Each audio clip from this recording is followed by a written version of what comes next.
Selamat datang ke Majlis Kecemerlangan Pelajar FASQ 2026. Majlis ini adalah untuk meraihkan kejayaan anak-anak yang bersama-sama dengan FASQ.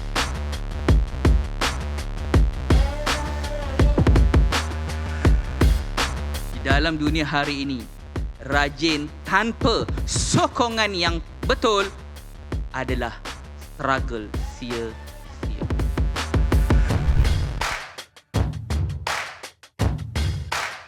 Perjuangan dan usaha. Hari ini kita buktikan hasil yang sangat.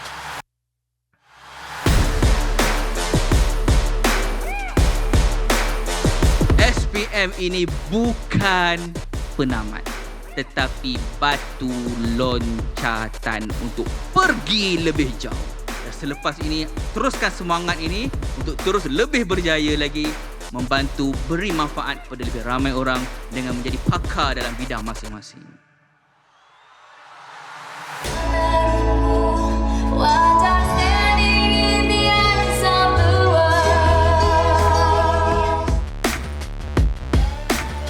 Tahniah, setinggi-tinggi tahniah. Kak Bella berbangga sangat dengan adik-adik semua. Jadi Kak Bella pun nak pesan juga, teruskan mengejar cita-cita adik biarlah setinggi langit pun. Yang penting jangan berhenti belajar, jangan berhenti berusaha.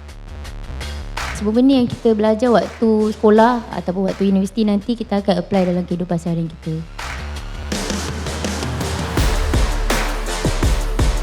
Kita sebagai ibu bapa perlu aware, perlu guna AI walaupun sedikit. Perlu ada ilmu itu supaya kita boleh memantau anak-anak kita.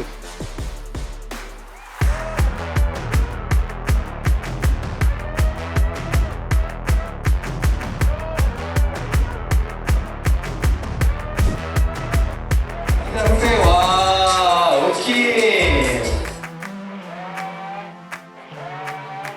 Pada pendapat saya, pengambilan FASQ ini sangat penting kerana ialah sebagai makanan tambahan. Saya perasan yang emosi saya lebih stabil. Good alternatif kalau student nak consume. Dia banyak nutrisi yang cukup ni. Memberikan saya tenaga untuk sentiasa kekal fokus dalam belajar. Dia buat saya senang nak catch apa yang cikgu ajar. Lebih kuatkan ingatan saya lah. Saya dapat menghafal dengan cepat. Sebelum saya mengamalkan FASQ, saya bukanlah pelajar yang cemerlang, saya hanyalah pelajar average. Selepas konsum FASQ, saya jadi mudah faham dan cepat fokus dalam kelas. Saya sendiri menjadi bukti kepada betapa berkesannya FASQ. Orang kata skeptikal kan, tapi sebenarnya dengan R&D yang betul, dengan kualiti yang betul dan juga formulation yang betul, FASQ dapat menghasilkan produk yang membantu perkembangan minda dan juga fokus dan juga daya tahan dalam pembelajaran. Thank you FASQ. Thank you FASQ. Terima kasih FASQ. Thank you FASQ. Thank you FASQ. FASQ!